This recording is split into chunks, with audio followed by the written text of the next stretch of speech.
try to be quick on our feeds. Everyone, thanks for joining the community All Hands. That's the 16th meeting that we are having. A lot of cool updates from both Foundation and Regenesis Labs. So yeah, before we go into the first update, please you can scan the QR code for the Slido, because we will have the Q&A session at the end of the meet. You can take the code or scan the QR, whatever works best for you, and of course we'll share that later on as well. And going straight into the marketing and event updates.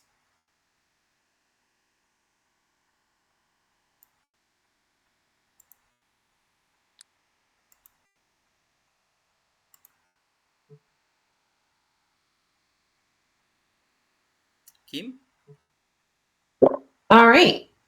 So, few updates here on the marketing side. All right. Oh, So, sorry, hold on. I have few updates here. Yeah, go ahead. Go ahead.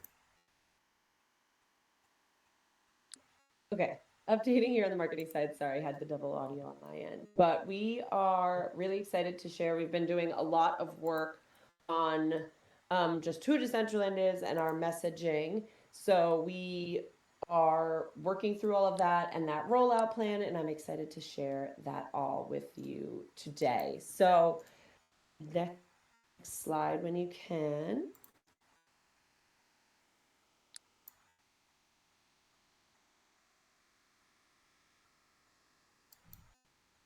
Awesome. So where we're going to be going moving forward is thinking of Decentraland as an online place to hang out, where people regularly show up in real time. So when we talk about Decentraland and how we describe it, I know everyone's describing it in different ways. And so being able to say it in a really succinct way that's easily understood to everyone. So Decentraland is an online place to hang out. The most simple way to describe what really happens here, and we see it happening all the time. A hangout can be a party, a hangout can be chilling around the fire pit and feeding pigeons, a hangout can be a workshop, a tutorial. So, all the things we're normally doing, but a way to universally describe it that is easily comprehensible to a lot of people. I know we've used metaverse or virtual world or all of these big phrases, and they have a lot of expectations. And so we really wanted to come with something that can be easily understood by mass audiences without the baggage of some expectations that come with some of the other phrasing. So we're really excited. We'll be updating a lot of our messaging and advertising to all around this idea of the place to hang out online. So with that, you'll be seeing this a lot more, which is our logo and the phrase "come hang out." So really quick update on the marketing side here, and I'm going to pass it to Stoyan, because once you come hang out, who will you meet?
Yes, we did. Kim?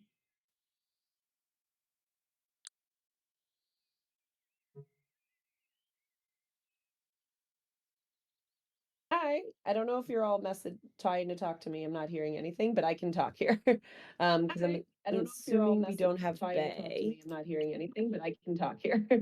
Um, cool. So if we're on the slides here about the different events coming up, so we have many different things that Bay has been activating in the theater that we're really excited about. Watch Party Wednesdays is happening obviously today. We had the early showing already, and then the second one is at 8 p.m. UTC. So these are weekly moving screenings. We've had some documentaries that you can watch together. Some people are coming and hanging and chatting, others are just taking it in. So just a great opportunity to watch together.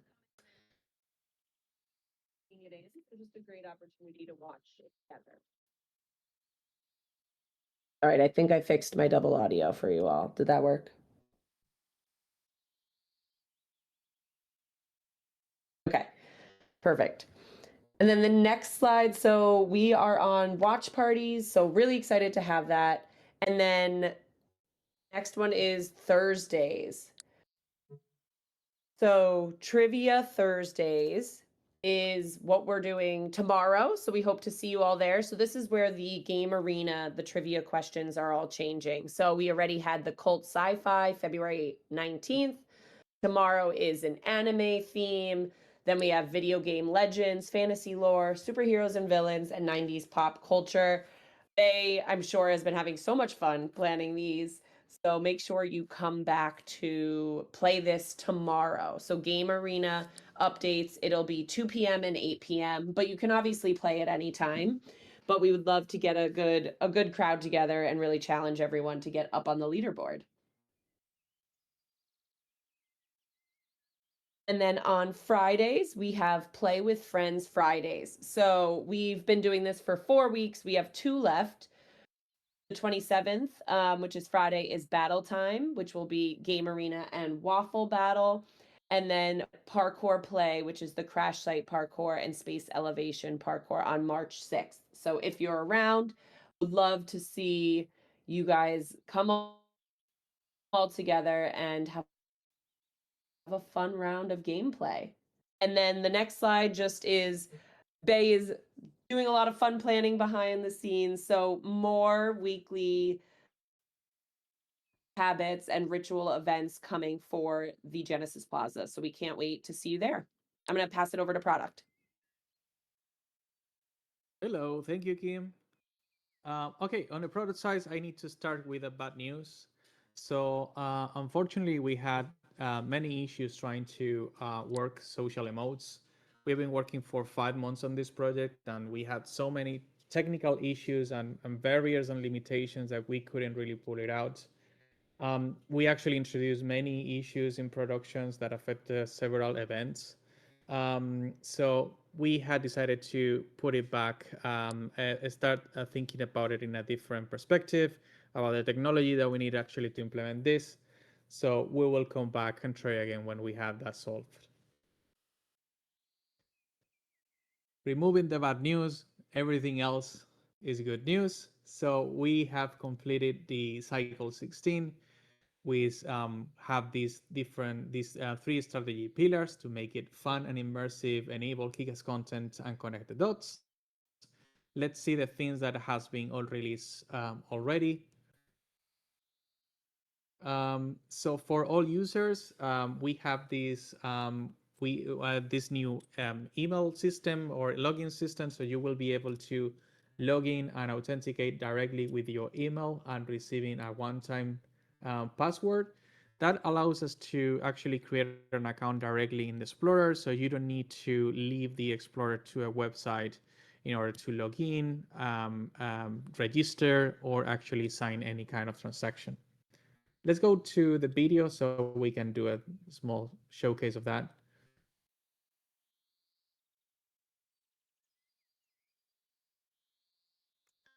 So yeah, that starts by, we still have the previous login system, but we added this one. So you can enter your email address and you will automatically receive a one-time password on that email address that you can paste here. And if you are a new user, it will take you to a very short onboarding where you can add your name, sign up to the newsletter, and set the terms and conditions of the platform, and maybe randomize your avatar because you can later go to the backpack and customize it yourself. So you can decide between different options, and that will take you straight to Genesis Plaza. This is the shortest, fastest way today to actually create an account. And that will help us to be on other platforms like a distribution platform like Epic at some point. Go to the next slide, please. So the next feature that we have implemented is the rediscover. So on the web version, we had something similar. We have bring back the calendar of events, the place browser, but in a better way. Let me show you directly that on a video.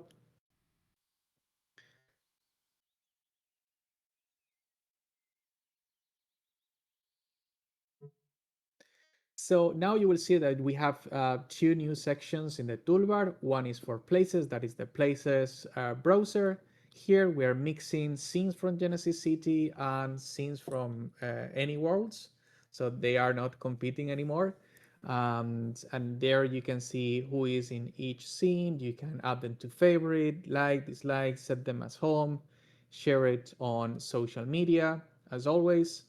And also we have a new panel that if you open it, you will see information about this place that we will use in the future in order to enhance what kind of information do you want to share with your community about your places.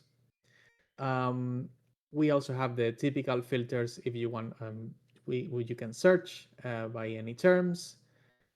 We have filters as well to include things like sorting by trending or most active. And we have also a toggle for compatible only that will only show SDK 7 scenes.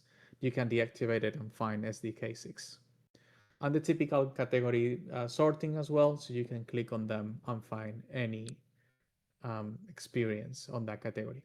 We also have a recent tab that this one is new, which will show you all the places you have been recently, all your favorites in one single place, and also my places where it will show your worlds on the places you have in Genesis City.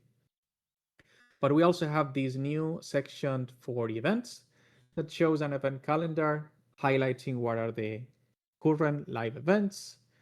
You can navigate every day, scrolling down and seeing, adding them to as a reminder, particularly this one, for example, for Toxic is already reminded.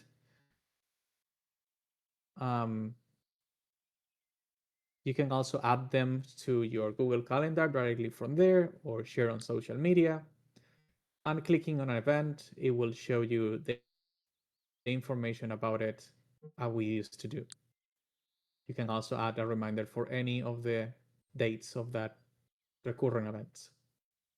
If you click on a specific day, it will give you a different view showing all the different events for that day. And you can navigate the calendar into the feature button that we have next to create event. By the way, clicking on create events, it will take you directly to the event page.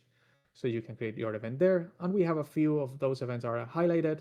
We have a new vertical format that is going to be always there. If we don't have any highlight event, it will show a fifth day inside of the calendar. Okay, let's go to the next one.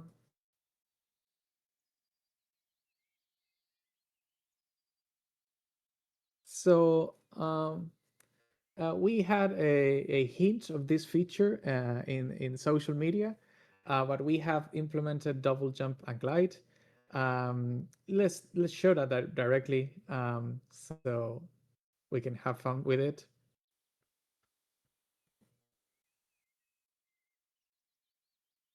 So right now, you will be able to do a double jump whenever you are in midair. You need to press again space, and you will do a jump in a poof, an invisible poof into the air. With that, you can reach easier the places of the plaza. And I don't know if it's can be appreciated, but you will see that there is a new shadow that is being casted vertically on your character. That's what we call the blob shadow. That helps you to know where you're gonna be landing. So parkour is easy now for everybody. Let's talk with our friend the King Pigeon that gives you the pigeon emote. And now you can go on all the rooftops and see nothing because we haven't decorated that yet, but we will in the future. So yeah, double jump is really fun. But if I want to actually access bigger distance, double jump is not enough. So I will need to glide. So after the double jump, if you press the space key, you will be gliding by holding the space key. And as soon as you release it, it will drop you. You can open the glider as many times as you want while you're falling. It's very interesting actually to see that in first person because you can hear we don't have a sound here, but the sounds of the glider are amazing. So yeah, now the parkour is 200 times better in the Decentraland. So this is one of the first iterations that we have done on improving locomotion of the avatar. Now we can jump to a scene that Danny, the developer, has created that shows that we have integrated directly with the SDK. So you can, for example, disable the double jump or disable the gliding, or increase or modify any of the values exposed, like the height of the double jump or how fast do you fall down while you're gliding. So you can customize that in your experience however you like. By the way, this functionality is already is ready. We're gonna be releasing that next week, but we're gonna disable that for a couple of weeks. We're gonna give you time on your scenes if you don't want gliding or double jump to be enabled. You will be able to set that up on your scene directly, and in a couple of weeks we will enable these functionalities. Next one, please. Yeah, we also, out of cycle, we have implemented a bunch of things like adding two favors, setting a place as home, reloading the scene directly on the minimap. We have a skybox synchronization so everybody can see the sky at the same time, which is going to be, all of this is going to be released next week. We have a new resizing window mode, so you can resize, you can go into window mode and resize it at the size that you want.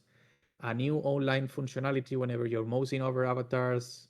Also, we have holographic avatars while they're loading, the usual holograms or ghosts that we had in the past, and a new way of interacting with the context menu on the avatars. That those are features that came from the social emotes that we couldn't release, but they were really nice features. Go to the next one, please. Yeah, so we have included as well a few of the achievements from the content team. So go to the next one. We have, of course, and this is quite evident, we have released, we're working during this month on the Genesis Plaza and the Genesis birthday and the Decentraland birthday. I hope everybody had fun throwing cake at each other. And also we have improved the light effects that we have on the theater. Go to the next one, please. We have added a few different light schemes that can be used for different type of events.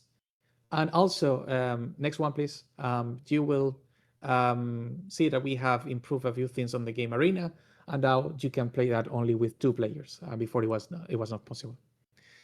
So I will leave that to Nico that will explain you everything that was on the SDK and creator tools.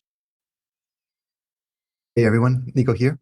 Yes, so I have a bunch of things. So this cycle was actually quite productive. So next slide, please. Let's start with something that we released today, which is private worlds. So multi-scene worlds, that's what I meant.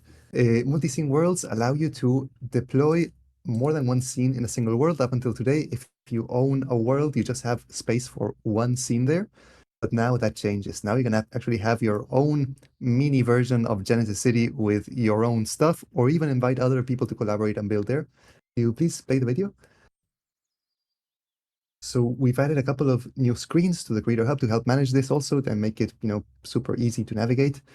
So now you have a whole manage screen where you can see all of the worlds that you own, and whenever you publish a scene and publish to a world, now you'll see a new checkbox that lets you also select a multi-scene world. Once that is selected, you can now also, provide settings for this world. This world can have its own separate name from the scene that you're publishing. And yeah, once it's published, it can live next to other scenes that you can also publish in that same space. So here we have our world, which has just one scene, but now let's publish a bunch of other scenes.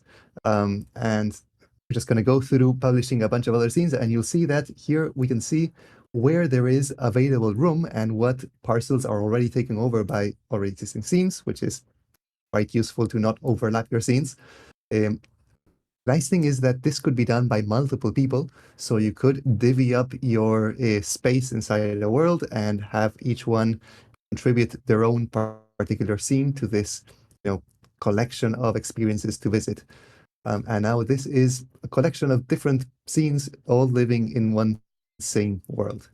And there's more to this. You can also manage these worlds, and you can, from the Creator Hub, see all of the scenes that belong to a world and manage them, and also give other users permissions as contributors. And these contributors can have access to either the entire world, or if you choose, only to specific parcels in that world. So here we're marking just a few parcels where this person is able to publish. And then when this person is publishing their own scene, they will see that their options are limited just to those spaces that were granted by the world owner. So yeah, this makes collaboration a lot easier and a lot less, risks of people accidentally overwriting other people's content. Next slide, please. The next is private worlds, which is quite closely related to this, and this will be coming out next week. With private worlds, you can mark a world as restricted to only certain users, and this can be a multi-scene world, of course. So going from this same new page where you can manage your existing worlds, you can select if a world is either, public, or if it's controlled either by an allow list or by a password. If you select by an allow list, then you can either pick people one by one, name by name, or you can also, in this case, you'll see that if you're not in that allow list, you'll see a screen like that.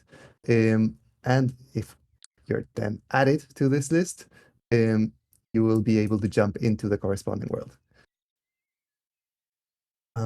And adding people one by one can be a bit of a pain. So instead, you can also add a community. And so anyone who belongs to a particular community is automatically part of, of the list of people that can join your world. So here we have a user that couldn't get in. They just joined a world, and now the community, and now they can enter the world easily. And the last option is password protected.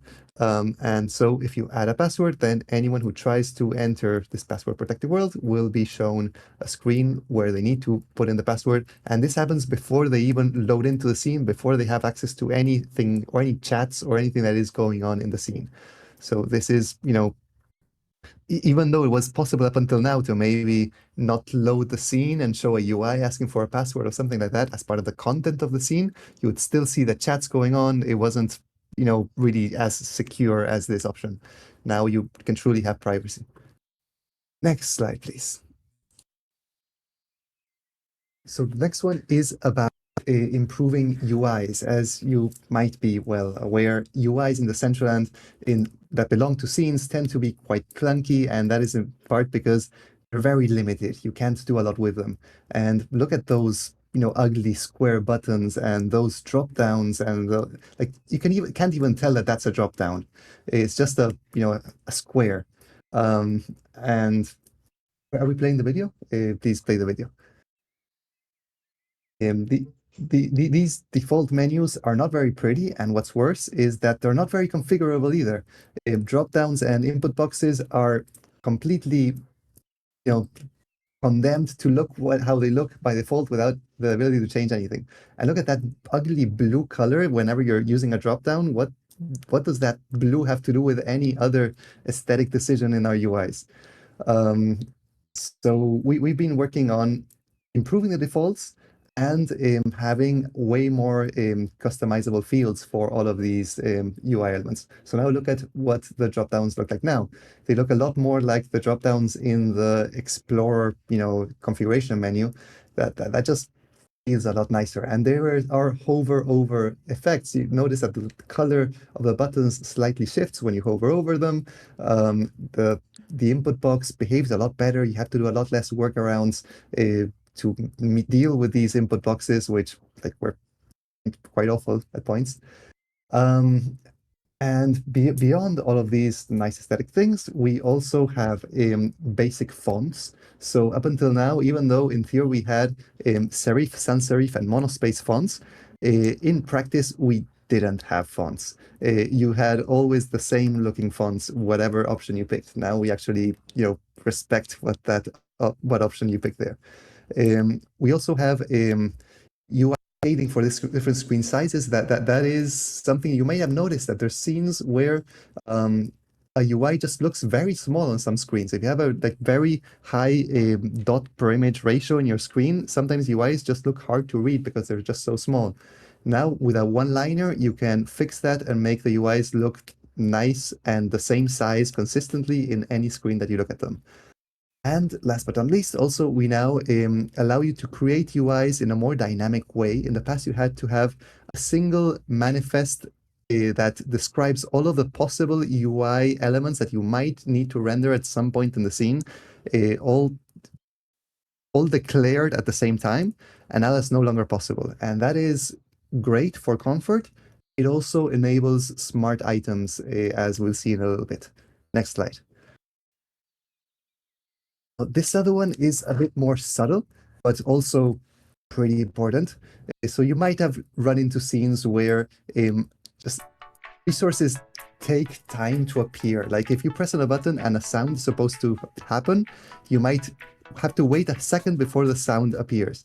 Now, whenever we're clicking on these boxes and assets appear, notice how long it took for the chicken to appear after you clicked on the box.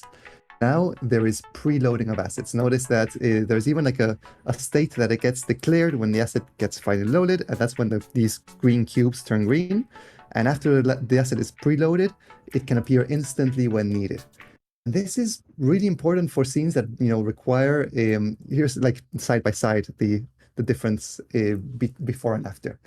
This is really important for scenes where real-time interaction is important, because sometimes not hearing a sound or not seeing something render the right time can completely kill a game. I've seen whack-a-mole style games where just the mole doesn't appear for 2 seconds the first time it appears, and that just screws up your game. So now with this, the content creator can declare what entities should be ready to appear right away anytime now, and the engine can be ready to have them, at arm's reach whenever they are needed. Next slide. So this next one is a bit more technical. It has to do with more SDK syntax shortcuts. And this doesn't make anything that wasn't possible before possible, but it makes things a lot easier. Things that would often take many lines of code and quite a lot of abstraction and lateral thinking are now a one-liner that is basic and intuitive and easy. And yeah, I know that many of you maybe are resorting to vibe coding, but even then, you have to be able to read what the vibe coding outputs, and now that becomes a lot easier if you have to jump through less hoops of abstraction to understand things. So now there's easy one-liners for delaying an execution of an action, making something happen in an interval, getting the global and position and rotation of an item, knowing if a player is a scene admin, getting all of the entities that are children of a particular parent, or changing the properties of an existing material. All things that were possible already, but were hard. And now they're not hard at all. Next slide. So this next one is a big one. This one is kind of a game changer. So server side storage. This is something that enables a lot of use cases that were, again, kind of possible, but extremely hard, really. If you wanted to have, for example, a leaderboard or some kind of persistence in what happens in your scene, that was a lot of work. You had to like pay for and launch a whole server to handle all of that state.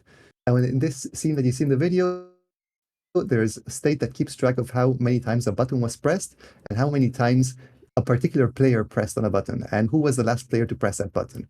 Pretty simple, pretty basic, but it illustrates the point of, and of course, the potential of this is way more.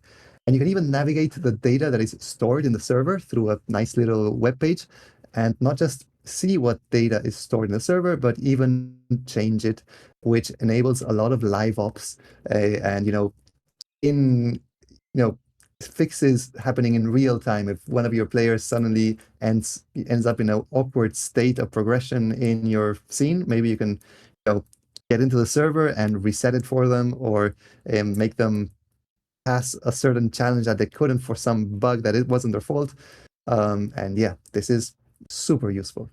A very nice thing is that this all uses a syntax that is very familiar to people who are already familiar with the SDK. You don't need to, learn a whole different language or context or architecture to deal with this. If you're already familiar with the Decentraland SDK, it's quite easy to also manage to use all of this stuff. More about this later. Stay tuned. Next slide. So spawn points in the Creator Hub, this one is a fairly low-hanging fruit kind of thing. So in the past, whenever you had to define where the player is going to spawn in your scene, you had to do this numerically and figure out what those numbers mean. And you were always running the risk of, the player appearing inside a collider and not being able to move. Like, for example, here we run the peer-to-peer in between these two columns, and it's a bit tricky to know exactly where the columns are and not have that risk.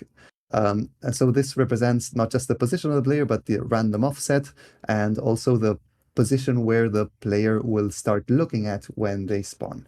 So yeah, a pretty handy little shortcut to make something more visual when you're creating the scenes. And you can also have multiple spawn points, and you can also rename the spawn points, etc., etc. So next slide, please.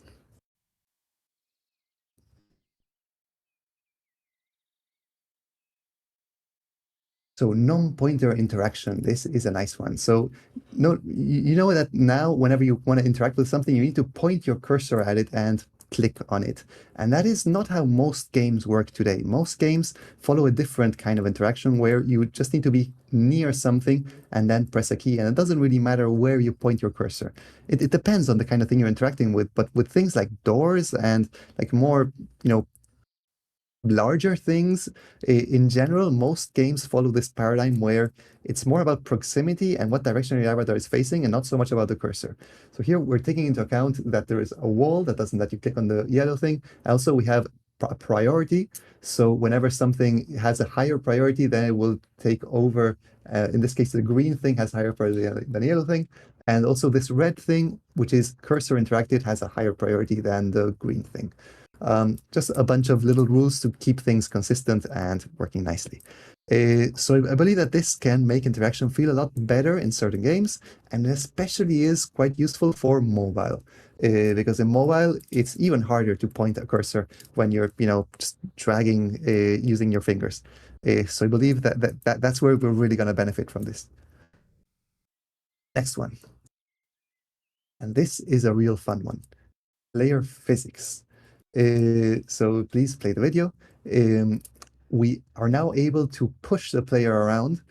So we can either push them softly with a kind of like an air tunnel kind of effect, or we can bounce you off a bouncy surface, as you can see there. And yeah, this is enabling a lot of fun things. I'm sure we're going to see platformers reach a whole other level thanks to these kinds of mechanics. This is done through some SDK commands that allow you to apply an impulse to a player or to apply a continuous force to a player. And as you can see there, the consequences can be a lot of fun. And this combined with double jump and gliding, as Alvaro just shared before, yeah, it opens up like a lot more fun mechanics. You can even have like swinging pendulums that push you out.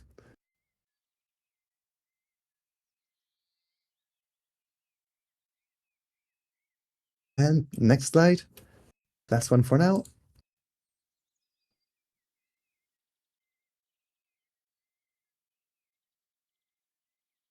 Smart item scripts. So we've been working on making smart items a lot more powerful. So this is a great example. This is the reward claim smart item, which allows players to claim wearables in the scene. So now you just need to configure it with the campaign ID and the campaign secret. You can also add some other fields, show what URN to display on top of the wearable. All of these fields have help tooltips. You can even configure to make something else be triggered whenever you're successful. So in this case, we're making some balloons appear. And there you can see the wearable that I selected being rendered, and there's a whole UI. There's a whole, error handling set of scenarios in case there's no, and there you can see the balloons appear, by the way, and this handles a whole lot of different error scenarios, and the whole unit of functionality packaged into one little draggable item. So I'm really happy with this one, and this of course can be done with a lot more items. So next slide.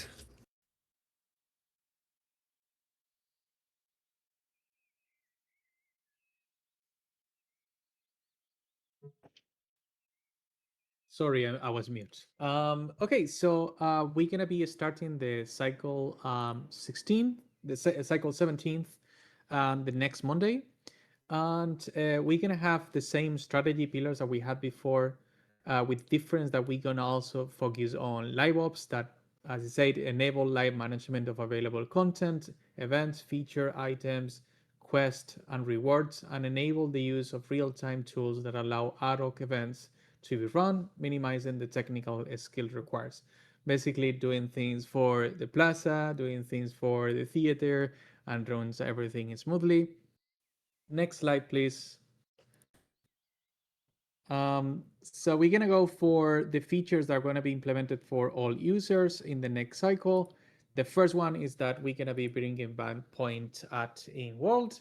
It's something that we wanted to implement in the past, but we didn't have time in a previous cycle. So you will be able to point with your finger at any place and actually hold the mouse to continuously point in any direction. And if you are friend with a person, you will see an indicator on specifically what they are pointing at. So you don't see an indicator for every single users. So everybody can have fun playing the meme of Spider-Man. Okay, next one. This is a feature that I'm actually missing a lot every time that we do these presentations, and it's actually being able to react to messages. So we're going to be implementing chat reactions, both for replying to a specific message with any emoji. We're going to have a pre-selected list of favorites for you, but you will be able to select any of the emojis available. But also you will be able to react to the situation. That's what I call situational reactions. So basically, also you can select whatever emoji, and that will be shown in the particles that are next to the chat, but also they will be shown as particles that goes through your head, on top of your head. So yeah, fun feature that I would like to see right now implemented. Next slide, please. So then we're gonna be working on private proximity voice chat. Now that we have the voice chat, the voice infrastructure in place, we can implement a different take on what we had in the past. In the web version, we had a voice chat, but it was a 2D one. So independently of how far a person where you will hear it in 2D in your headphones. But in this case, we're going to be doing proximity ones. So it means that the closer that you get to someone, you can hear them. And if they get away or you move away from them, you won't be able to hear them anymore. Of course, you will be able to opt out from this functionality, or you will be able to mute other people. But additionally, we want to see SDK integration so we can have things like areas that increase the volume of a specific player, like a microphone, or areas that are silent. So you mute everybody, or maybe you have echo cameras, so you have reverb there. So we would like to experiment a little bit with the SDK and the integration with voice chat to see what we can do there. Next one, please.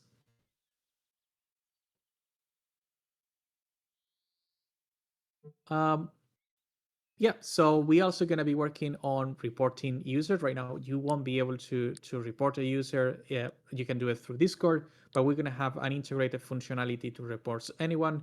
That will take you to a form that you need to fill. But the important part is that we're going to have a backend for the support team to be able to handle all these requests. And from there, people will be able, the support team will be able to send warnings or to temporarily ban or permanently ban other players. Next one, please.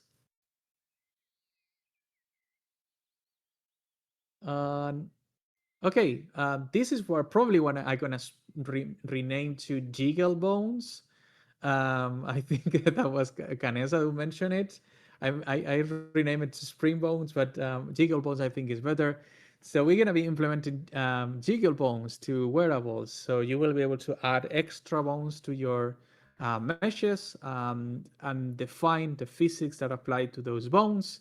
So you can do things like hair or accessories that hang, like pendants or earrings or whatever you can imagine, or cloth.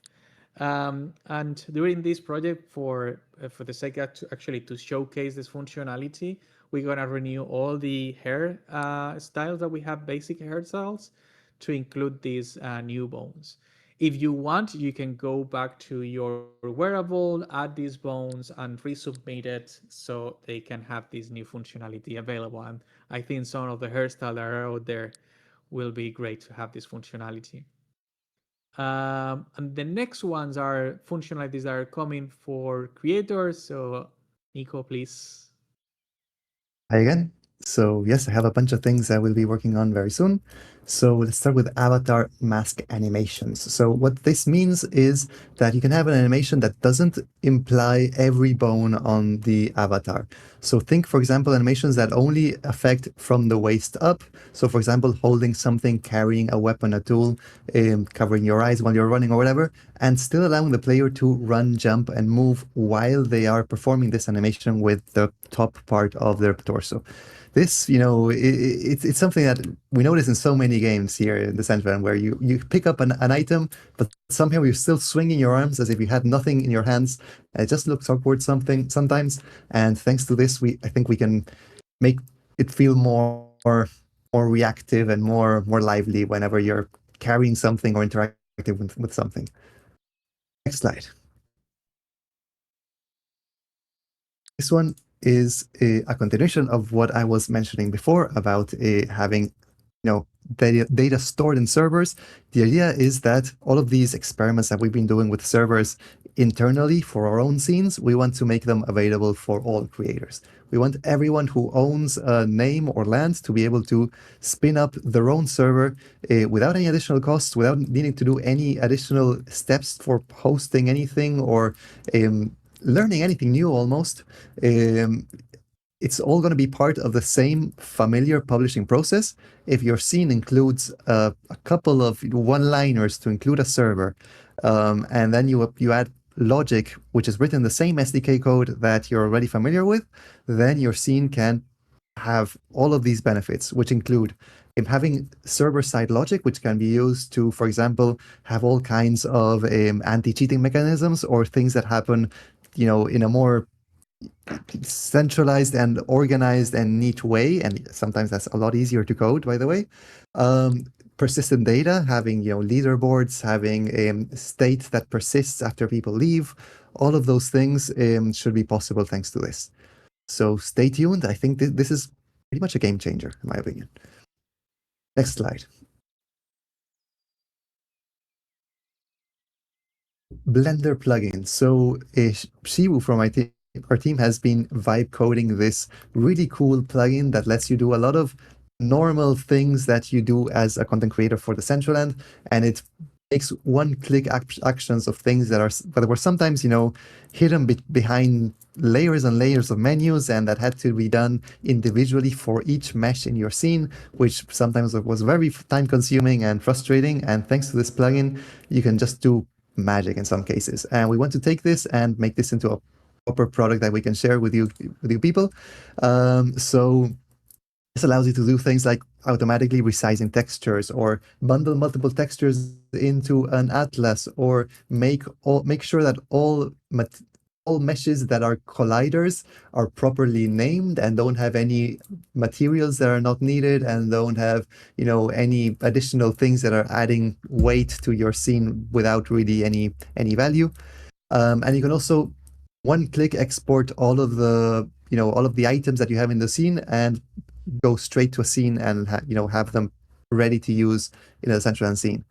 So this, I think, is gonna save a lot of time and make Blender a lot more accessible for people like me, who I've been trying to learn Blender for the last 8 years and haven't gone beyond donut tutorial, not much more than that, because there's just too many options, too many buttons. With this, you have all of the Decentraland useful stuff at one click of the mouse. So I think with this, it's going to be a lot easier to jump into that adventure of using Blender. Next slide.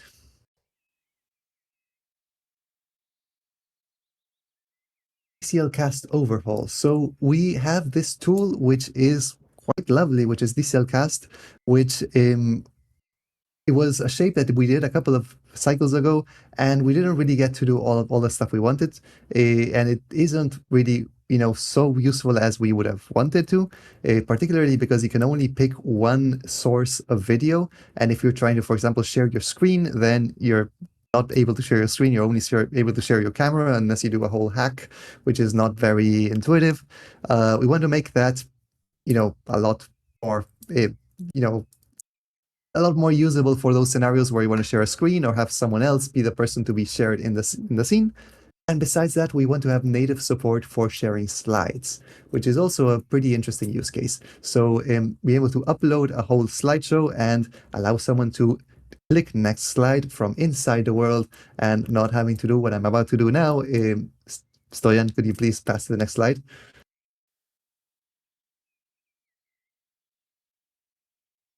So next one, UIs in 3D space.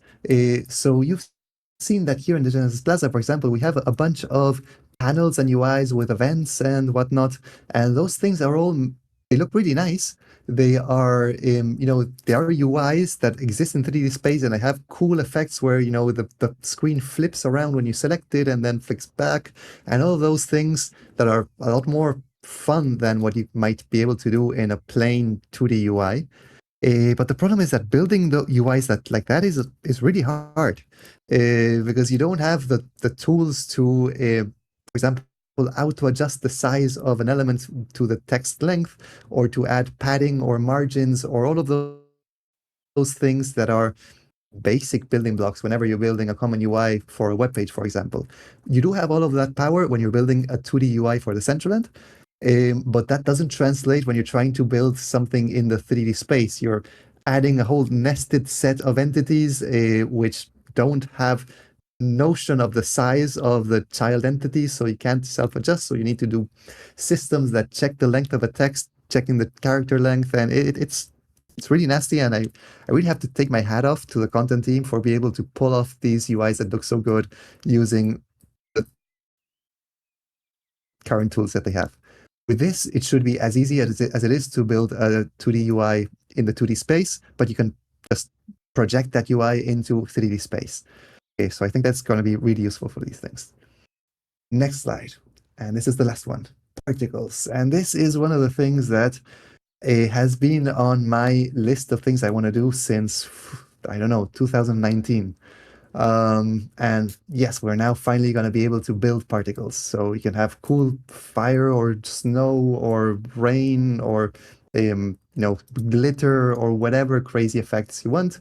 Some people have been, faking this in different ways, but it's very performance intensive to have, many tiny objects moving around. Engines have have ways to do this in such more performant ways, and we should take advantage of that. So that's all for me, I think. Now it's off to the Regenesis Labs. Thank you, Nico. Amazing updates. Hey, everyone. Gino here from Regenesis Labs. Sorry. Today, you're going to hear updates directly from the leads for each project we are shipping. But before we jump into those, I want to share like 2 quick updates. One on operational transparency of Regenesis Labs and another one on the grants program structure that we are proposing. Next slide, please.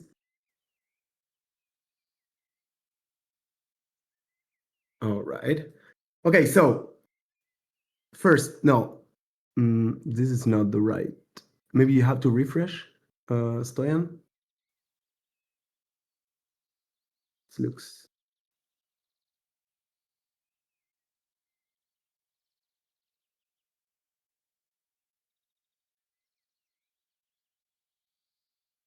Great, awesome. Okay, so first on the transparency side, as you know, Regenesis Labs has transparent operations towards the community. So we upgraded the dashboard we've been using for the first like 6 months of our operations. They are now like real time and they are publicly available at dc@regenesislabs.xyz. You will find there the budget, the spending breakdown, the spending rhythm, and a view of the public roadmap that it's aligned with the plan that we presented to the community and the council last year. Next one, please.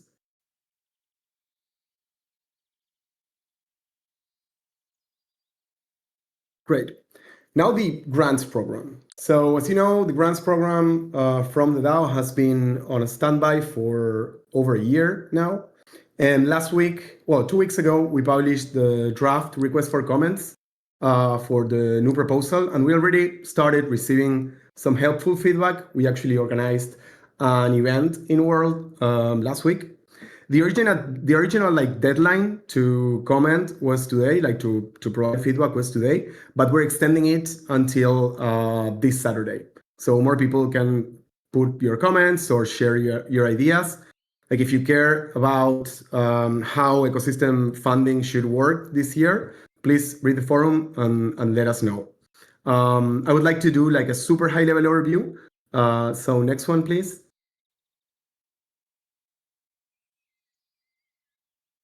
Great. Okay, so at a super high level, the program will be operated and will be monitored by us. The funding projects is going to be aligned with the strategic priorities that the Decentraland ecosystem defines in coordination with Foundation, with the DAO Council, and Regenesis Labs.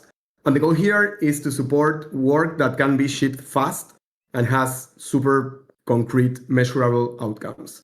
We are proposing like a season-based approach, 3 seasons per year, about like 4 months each year. So it's structured and we don't have like the open faucet for money the entire year, but we have moments for submission, for review, for shipping, and for measuring the outcome. So next one.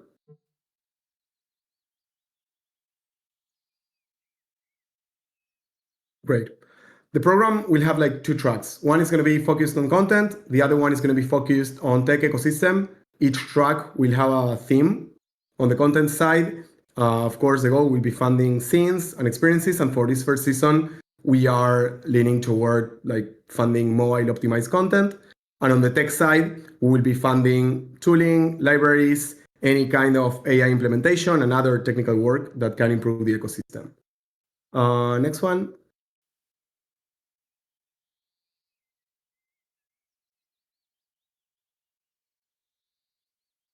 Great. Budget-wise, we've requested on the operational budget for Regenesis Labs 3.3 million mana. It's roughly 300K at this week's price. And we're proposing a cap of 15K per project without having pre-allocation by category. So we can fund the strongest proposals regardless the category they are ending on. Okay, cool. So now let's move into the project updates. Let's start with mobile because I think it's one of our biggest bets this year to improve access to expand the user base. So Rod, over to you. Hello, everyone. Okay, welcome again to another mobile update. I'll try to go fast, given we're a bit over time. January and February were really busy months for us on the mobile team. Where we are right now, basically, is we're wrapping what we have set as the version 1, which is the first version that's on a shippable state that we can put in front of players and even try to acquire some new players. Timeline-wise, we're aiming for what we call the feature complete. That means all the basic features of the version are done by end of next week, which is pretty good after 4 months of development and iterating with the community.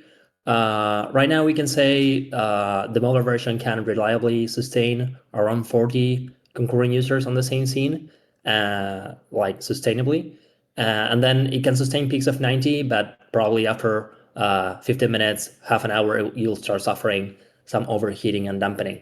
So it's pretty good for a first mobile version, being able to support that. We're also in a pretty good place on the visual side of things, achieving a really high fidelity with a Unity client, which we thought was gonna be really complicated when we started. And overall, I'll go into details in the next slides, but we're basically, after we do the feature complete, we'll be fully pushing what is the app review process with the folks at Apple, which it has been having some consequences as Apple has really hard requirements, and we need to kind of adjust some things to make sure we go through that filter. And after that, the full aim is to go and push for the V1 release that we're hoping for that to be in March, but that will depend on whether we get or not the iOS approval. As you can see in there, those are 2 pictures of the client with lots of people in there, one in the plaza and one in a game we tested last week. And if we can go to next slide, there's a small video on the mobile version from last week that we can play. It's a bit pixelated, I think, unless we can put it in full screen, but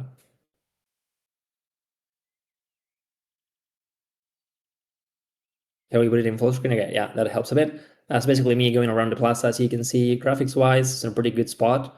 There's some, it's like the image is being pixelated a bit, but it's because of the streaming. So yeah, we're pretty comfortable on the tech side of things and what we have been achieving on the mobile side of things. But of course, this is V1. We're just getting started after this. So we have lots of things to build. Can we go to next slide? I'll do a brief overview of the main features we have developed on the past 2 months. Basically, as you can see on the right, one of the main ones is the new Discover section. UI-wise, we have fully reviewed the HUD, the new Discover, all the settings and all the menus. There's one more slide on this. Social side of things, we put live streaming into that, video players, deep linking, so you can lure and invite people directly into the scenes. On the art side of things, we have put a new avatar shader to make it look really similar to Unity. If you have been testing the latest versions, you'll see the grass is now orange, which gives us way more fidelity to what Decentraland art style is, despite it's snowy right now. That will change it a bit. Also see in Skybox, couple of technical optimizations. This is basically aimed to be able to support lower end mobile devices. So all the scene load process and all the assets for mobile are being optimized in the back before you download and get into the game. We also put automatic graphics. So basically the system decides what graphic settings to put based on the device capabilities. So it's a good phone, it will put you on high settings, and it will adjust that based on performance and heating to try to sustain the session as best as possible. And also platform-wise, we keep working a lot on the game entry and simplifying that, removing the second factor code and simplifying all the steps. And if we can go to next slide, basically as I was saying, it's pretty hard to appreciate here, but basically on the left is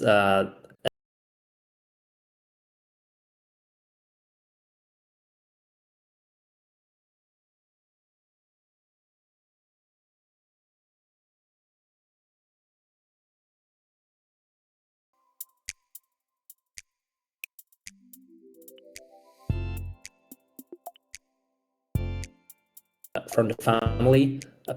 If you went back a couple months ago, it was really different. It was not the case. Looked like a complete different product. So pretty proud on where we are right now. Okay, next slide if we can. Besides all the features and all the visual things, mostly this last push, this last sprint is fully focused on delivering a renewed mobile UI. We already launched the Discover and we'll be wrapping up the profile, the backpack, and settings. So basically, this will completely change how you perceive the app, and it will bring a way more finished product, or hey, it's really UX ready and usable. So next slide, if we can. Is the V1 release timeline. So I won't bore you with all the features and all the other stuff. Just want to be super clear about this and take a small time for this. We're wrapping the feature complete. After that, we'll be fully pushing for the iOS approval. We've been doing this for the last 4 or 5 months, trying to get around iOS requirements and trying to make commitments on the experience to be able to launch in iOS. So we'll fully start that. The escalation path, this involves having meetings with Apple and escalating and basically having talks with them from next week onwards. And after that, basically, depending on if we get the approval, we'll move forward with what we call a soft launch. That is basically, Toxic will explain in a bit, doing in-game events, in-world placements, and all the organic channels we have together with Foundation.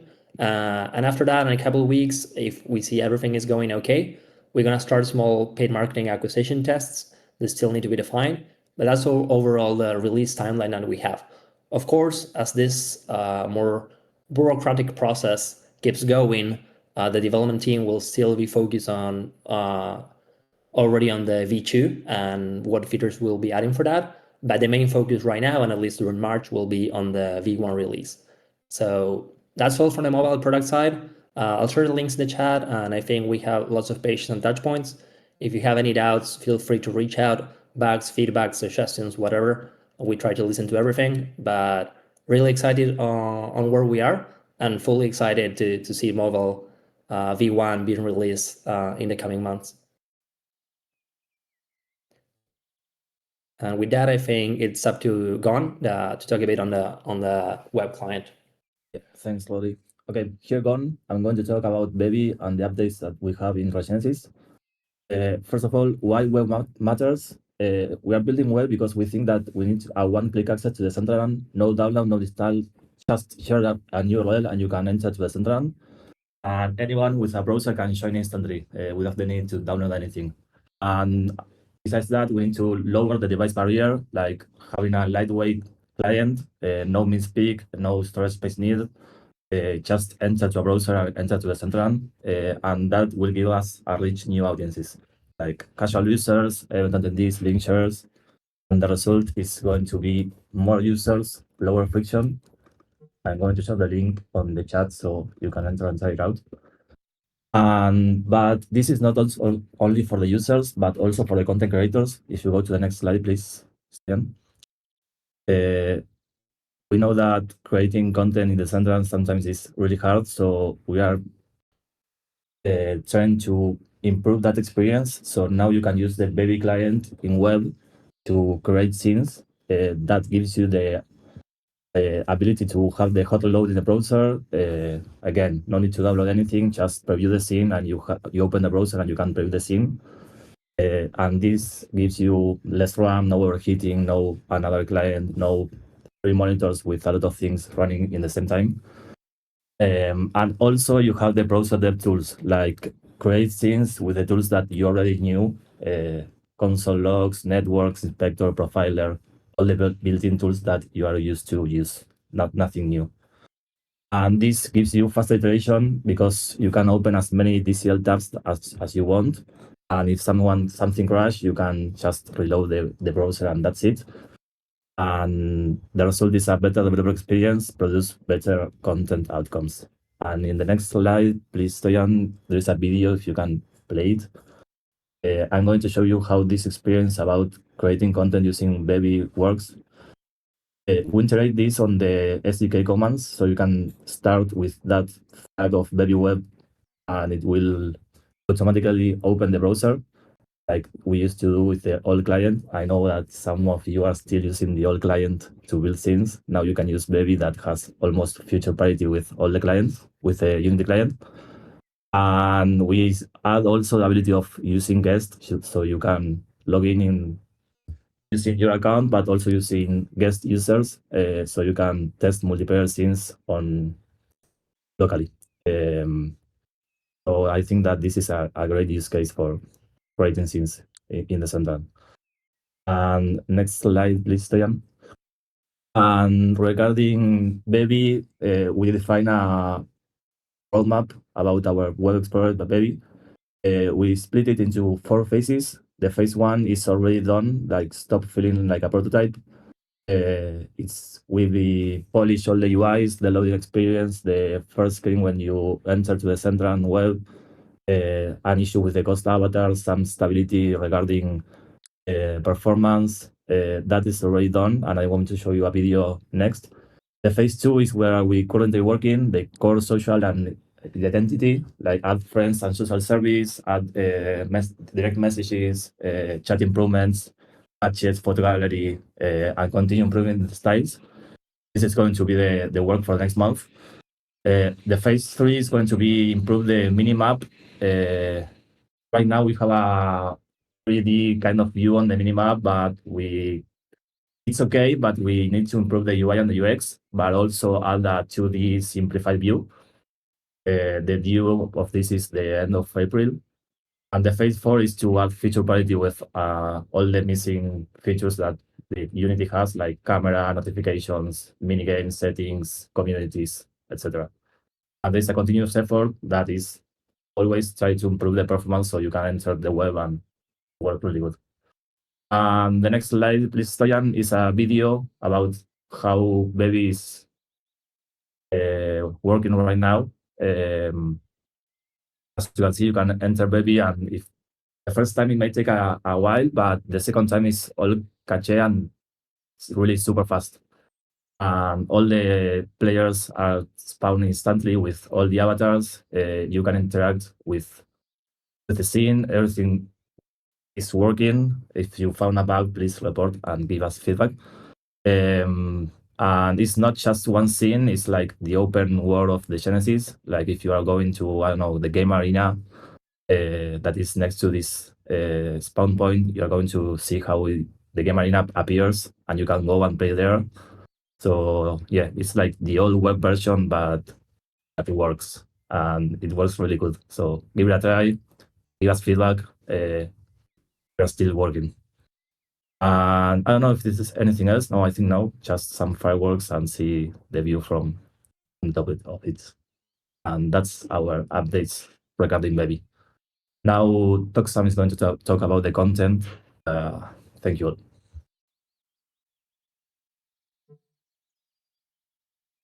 Hey, hey everyone. Hope you can hear me. So, about the content updates on our side, I want to mention that we are focusing on 3 things mainly. One of it is like replayable experiences, create quick games that can be replayed very quickly. Also, like short sessions for 5 to 10 minutes. Iterate on leaderboards, progression systems, and also community events. Small activations. We are helping the community and being part of the community events. Also empower development and help people to create it in the Decentraland faster and easier and create cool content way easier. So this is like the 3 things that we have in focus for everything we're doing. Next slide, please.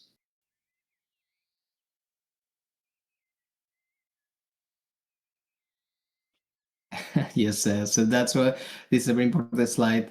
What we are cooking these days. Next slide.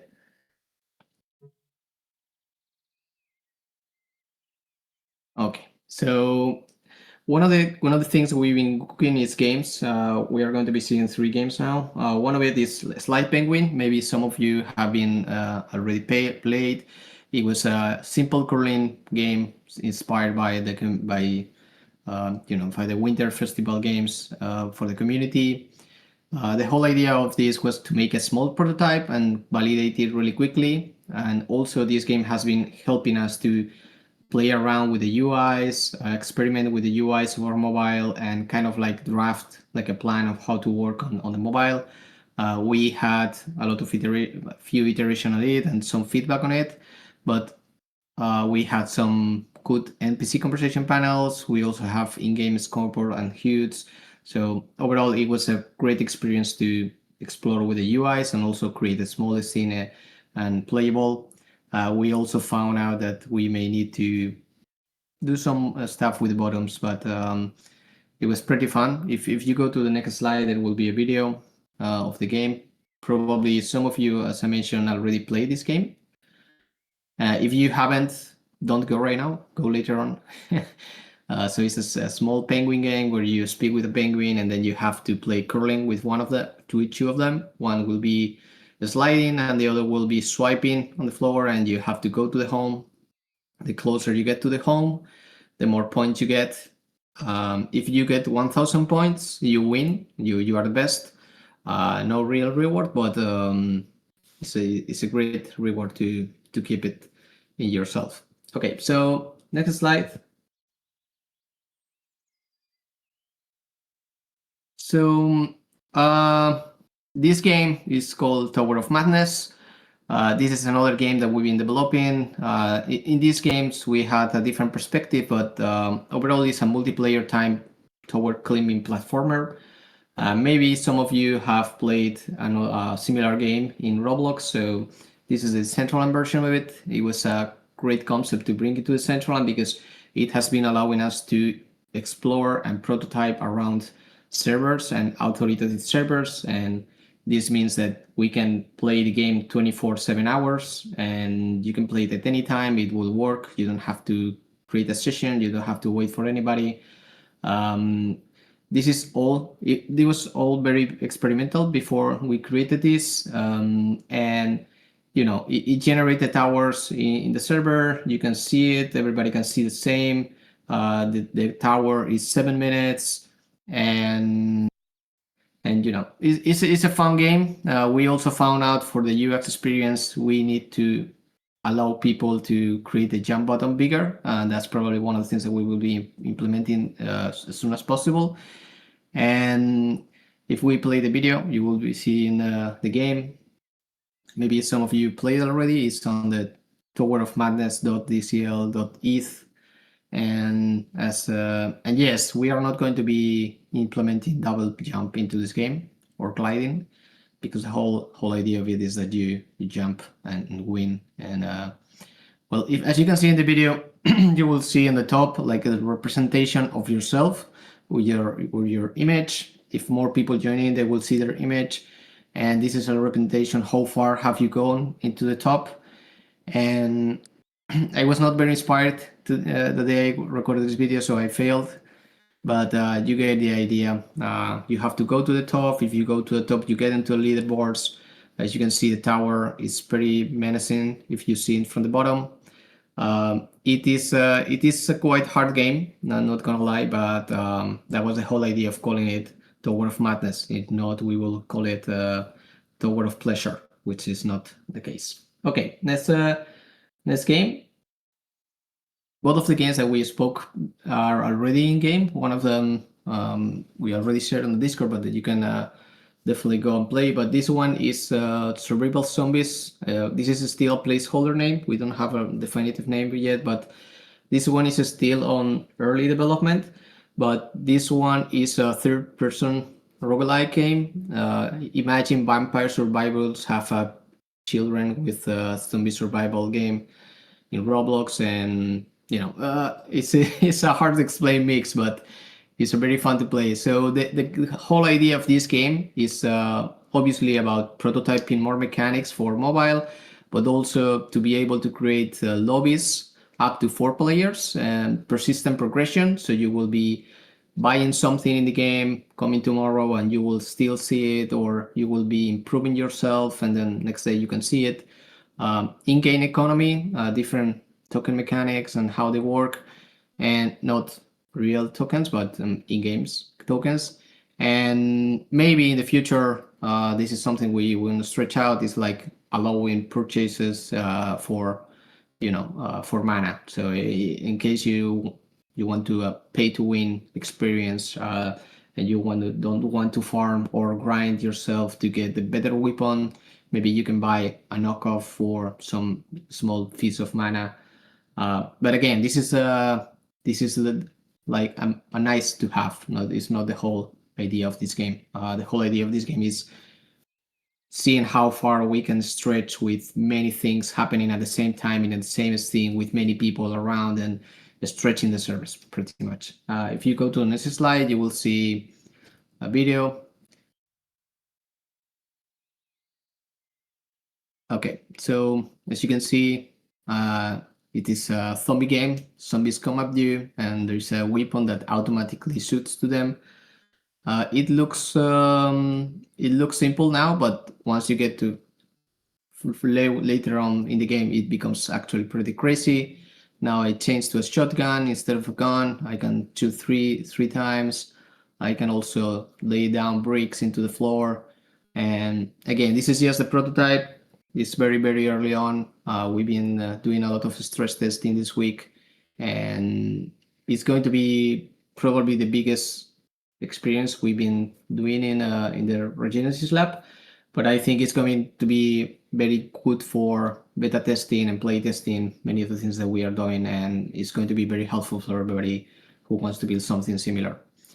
All right, so the last thing I wanted to show you is the Creators Hub mobile scenes preview. This is very useful if you are developing for mobile. It is not 100% working. I will not put my hand into the fire for this yet, but it's working very well. So if you try it, please let us know, because any feedback that you find, because we are very actively working on this. I'm using this a lot myself. So how does this work? You just click, go to the Creators Hub, click preview, show a QR code, you scan it with your phone, and you can enjoy it locally to your phone. And then you can iterate, you can move things around, and it will be displayed on your phone directly. So you don't have to build and publish the scene before trying it out on mobile. If you go to the next slide, you will see a video explaining it, how it works.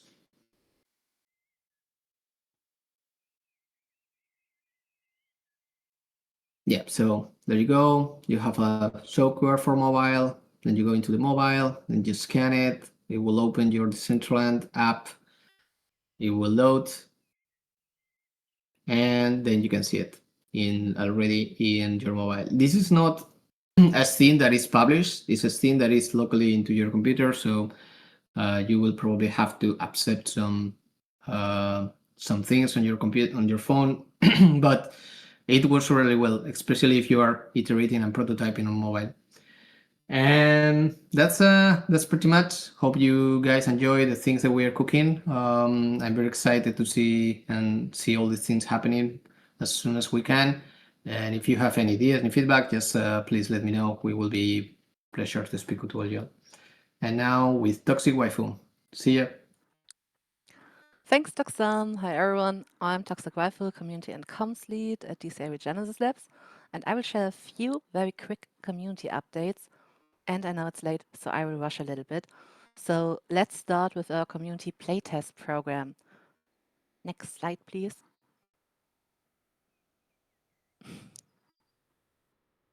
So yeah, we kicked this off on January 13, and since then we've been meeting every Tuesday. We had more than 65 applications and selected over 25 testers. You can check out the regular updates on the forum. Gino will share the link with you all.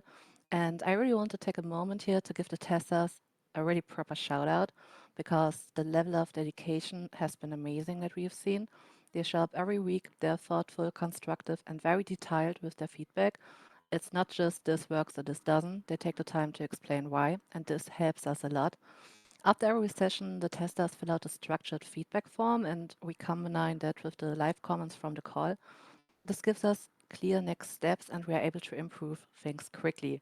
So since the program started, we've seen clear progress, not only on how user experience the stability of the app, but also on how positive the sessions feel overall. So really a big thank you to everyone involved. This progress wouldn't be possible without you all. Next Tuesday will be our 8th and final session for the cycle. And so let's have a look what's coming next. Next slide, please. So yeah, let's have a look what's coming next. Perfect slide. So we've introduced something new, a bi-weekly in-world community session between Regenesis Labs and the community. The idea is pretty simple. We want a direct and reliable feedback channel, more transparency around what we are building, more access for you to the team, and shorter loops between questions and answers. The first session already took place like 2 weeks ago, and it was a special one. Gina and I shared the first draft of the new grants program, and we invited you all to share your feedback with us. A big thank you to everyone who joined and showed up.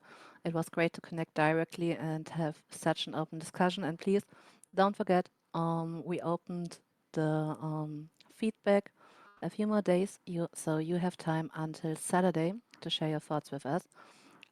Regarding the bi-weekly event, the next session is next Wednesday at 7 p.m. UTC, and I would love to see you there. And next slide, please.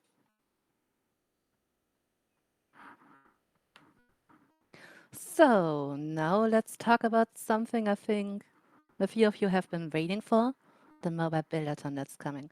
So after the excitement around Bring Your Vibe hackathon last year, I'm super stoked to introduce this now. We are currently planning a focused one-week buildathon centered around building with a mobile-first mindset in DCL worlds. The projects will again be submitted through Dora Hacks, and selected builds will be featured directly on mobile. The previous hackathon was very well received, and we really appreciate the energy everyone brought to it. But this time, we are switching things just a little bit up to keep the vibes alive. Instead of inviting community hosts to lead the workshops, the sessions this time will be led directly by the Regenesis Labs team.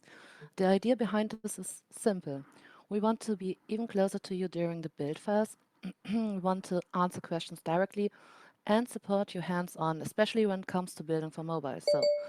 And we want to learn what the community needs to build with mobile in mind. So the goal is clear: drive more mobile-ready content, support you in building specifically for the mobile client, and of course, we want to use the Buildathon as a structured promotion phase for mobile outside of our DCL fam.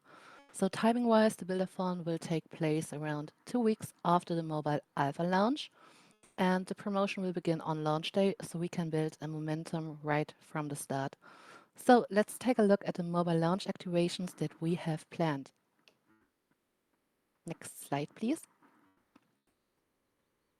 Awesome, thank you. So for the mobile launch, we've put something together that allows us to really share this moment as a community, but also to get some external eyes on us. Of course, there will be an in-world event with a presentation and a little launch party, and yes, goodies are included, but we won't stop there. We're also planning community social challenges, a hashtag-based UGC campaign, and the official announcement of the Mobile Buildathon. The idea here is simple too. We want to create a momentum around mobile that feels active and shared, not just like an update going live quietly in the background. At the same time, we are keeping the structure flexible. If timelines shift or priorities may change, we can adjust without losing any momentum. So the overall goal is to create a visible launch moment together while positioning Decentraland as something that you can experience from anywhere, straight from your phone. So, this was rushed. Thanks for your time. I think this was everything from Regenesis Labs. I would now hand it over for the Q&A part.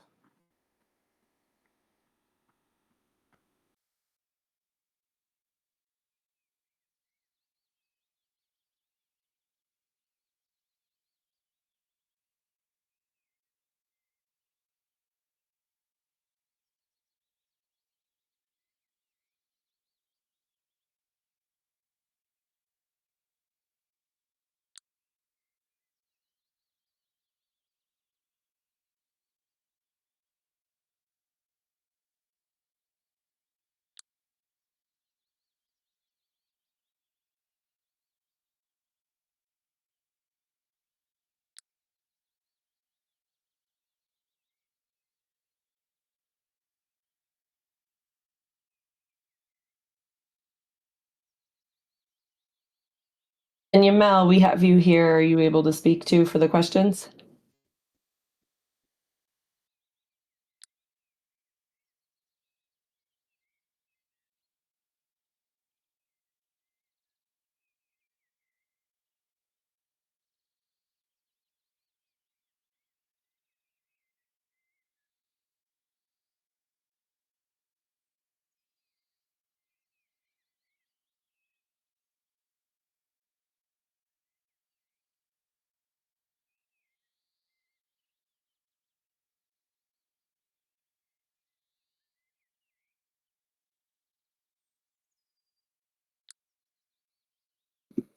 One, two, three, testing. Can you hear me now? Thank you. So we can go with, sorry, the first question.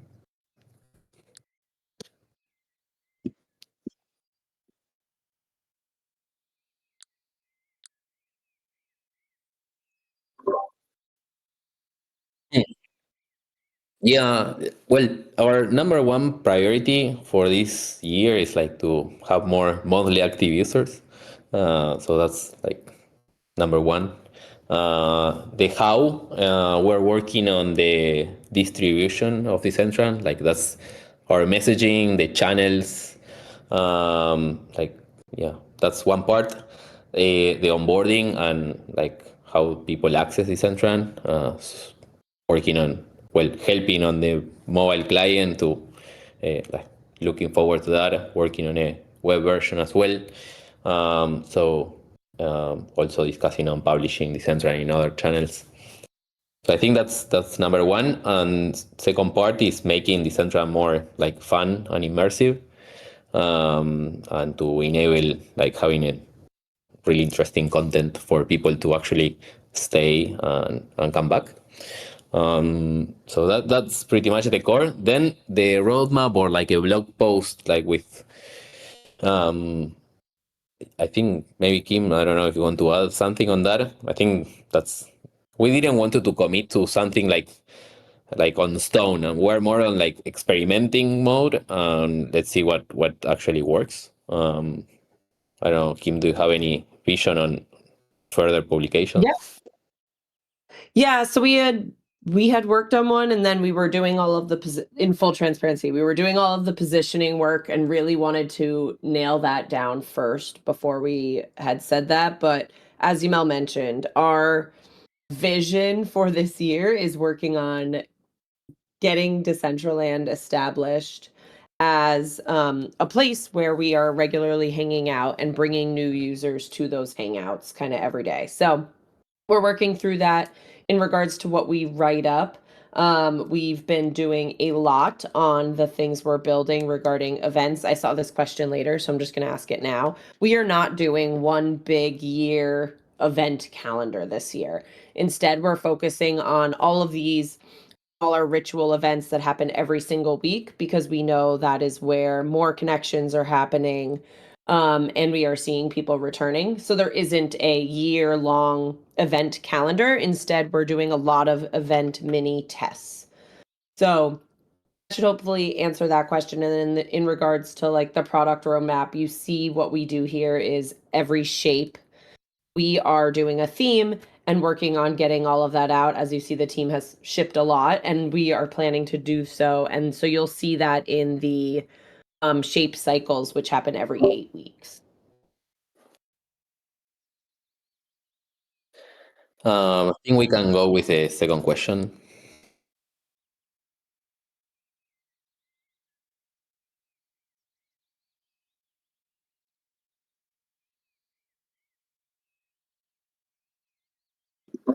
Yeah, well, feedback received, I think it's unfair in the sense that we like half of the team is like building new stuff, half of the team is fixing stuff. We can hear the feedback that the chat needs to fix some bugs. I don't know if we have more. Someone want to share the feedback on like what's particularly broken? Happy to receive those. Yeah, we have a priority queue for like our creators, and like if you submit the feedback, like we should be focusing definitely fixing the stuff that is broken.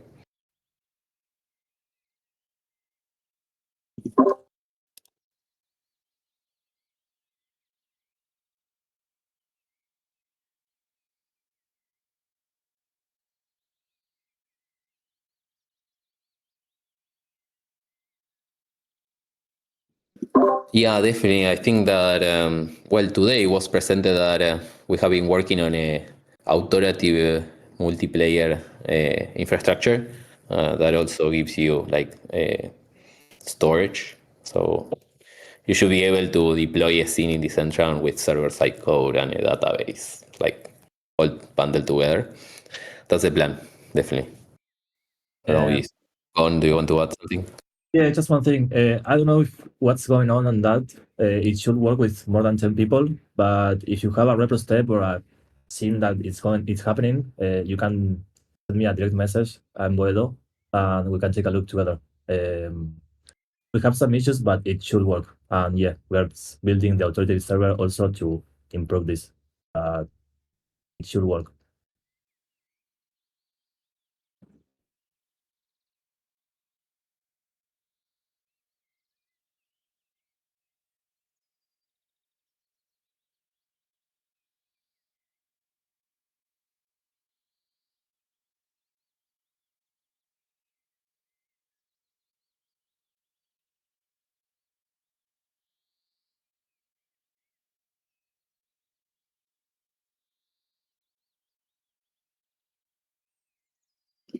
I think we can take a note on revisiting this. I think it's an algorithm, right? It's not the person picking.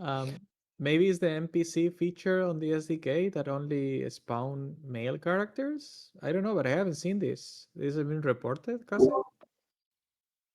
Not that I know. I think it should be possible to select the gender of the NPC. Actually, when I saw the question, I went to the Hall of Fame and everybody was rendered properly. So I don't know. I don't know what this question is. Yeah, I think they're just all rendering as male. So we'll look at it after this.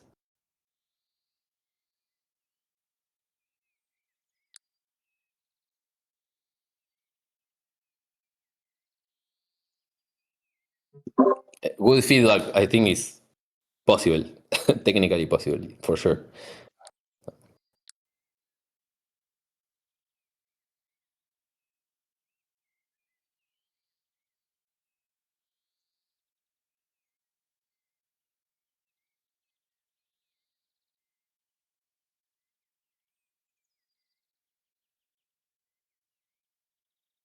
I can take the initial part, and Yamel, if you want to add it. The top scene program. So this did roll out. You can actually see it on. I'll drop the link here to the top scenes page. So we do have those all listed now in a website, so anyone can go and look at the current top scenes. So I will drop it here in the link. Regarding a program specifically, we are evaluating kind of all of our programs and how that works to the positioning and the plan of the year, and we'll be making adjustments kind of throughout the whole year on what programs are being offered that make the most sense this year for growth.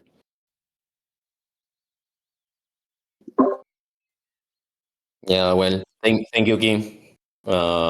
Yeah, comment on top of that, I think is we already are engaging with many of the top of the creators, helping them in like supporting them already. So understanding what is the preferred way we want to incentivize our creators. That was the thing that why we cancel it, because it's like we're already incentivizing a lot of them. Like what is the best way to do it? And I think we want to come back with a better plan altogether. Let's go with the next question.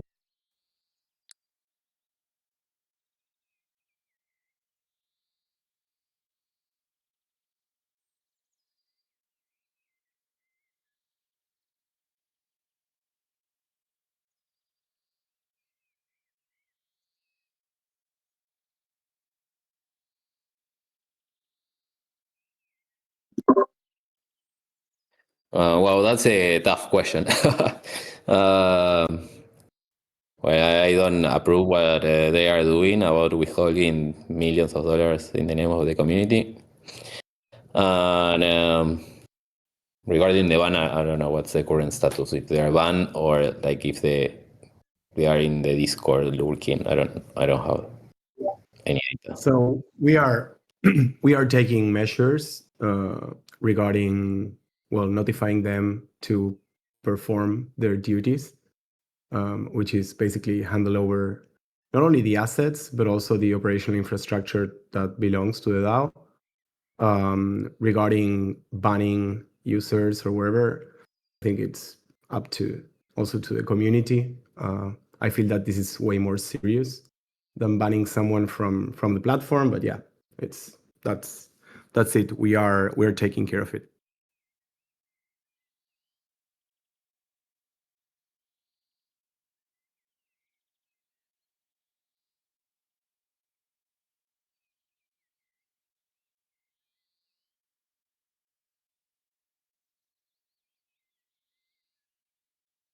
Hey, Yes. Tiger. Sorry, go for it. Oh. Sorry. No, the improvement that we had done on window resizing that previously wasn't even possible is that they are not bound. The window is not bound to resolutions anymore. So whatever you resize it will be okay. But it is bound to aspect ratio. So it's gonna be from 4:3 to 21:9. So that is, yes, it is included.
Yeah, they are still deploying the world content server. So like, and we run it. That we don't actively check everything, but technically it's hosted in the same server.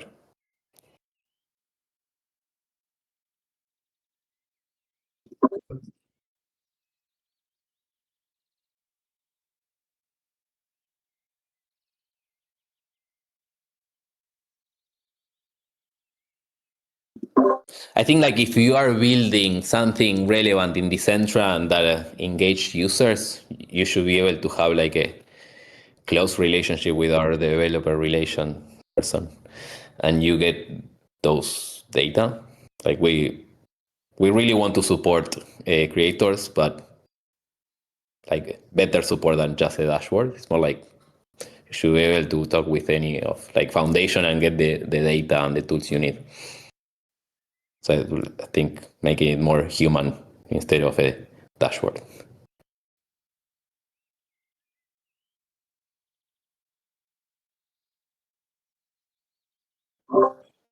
Decentraland Foundation runway at current cost is like 4 years at current spend and like not taking account in like mana. So we have a solid position. Yeah.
I think we can take that as a feature request, maybe.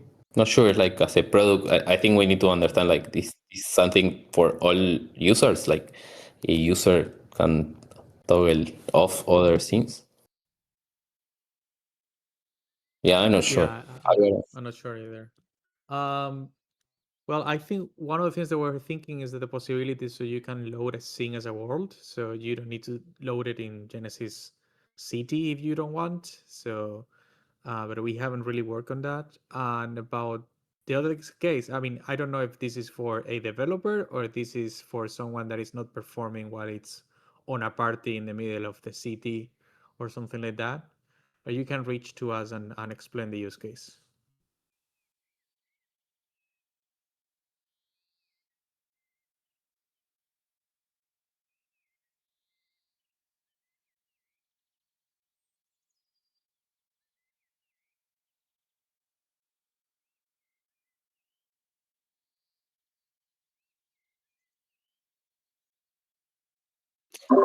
I think as well we can take it as a feature request.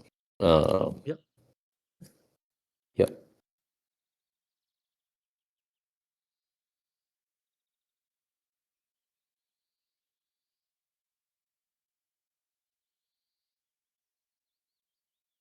Um, I don't I don't know if you saw the presentation, but we are including the explore page, but it's divided into sections, places, and events. I guess that's what you're asking.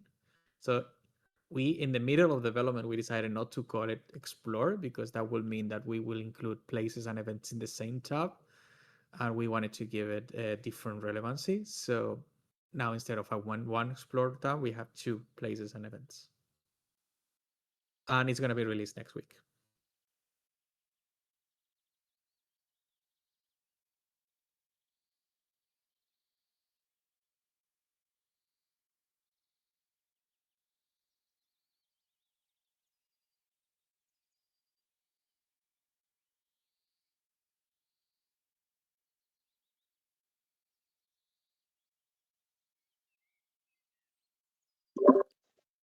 We don't have plans to do that.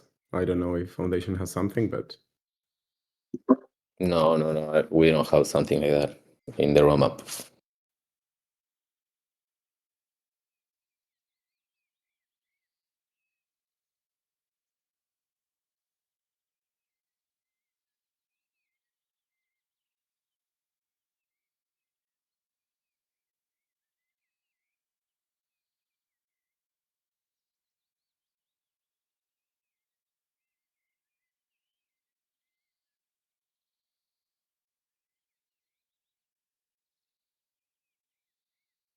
Um, okay. No, I think we are aware of the situation because avatar positions and emotes and things like that are shared via LiveKit. So we are working towards finding a technical solution on that. That's what I can say right now.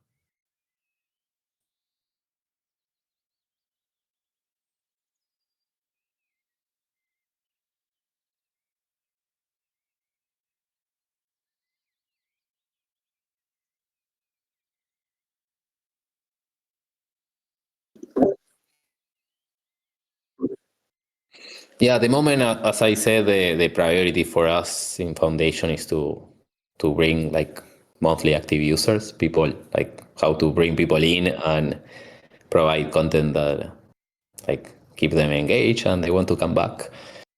So I think at the moment that's our number one priority, and I don't see how that like the marketplace of assets fit in that picture right now. So maybe a second priority.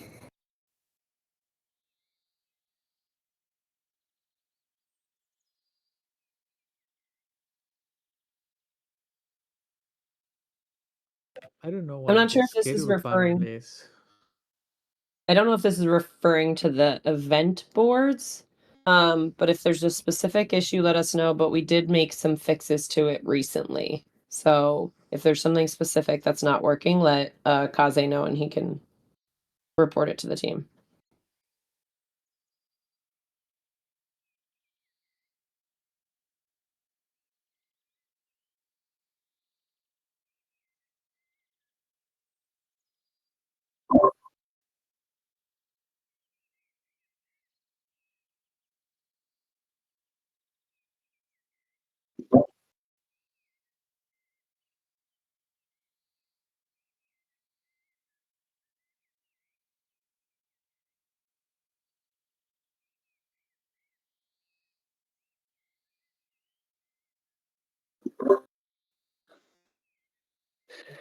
Yeah, love the idea of having like a revenue stream like that, or like paying for having more photo storage.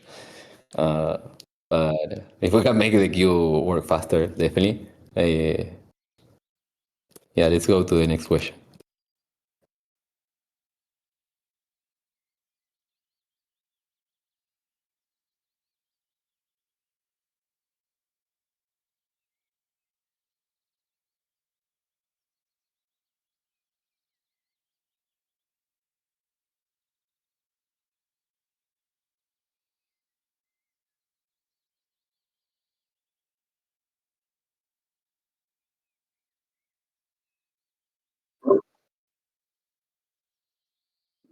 Yeah, that's a good point.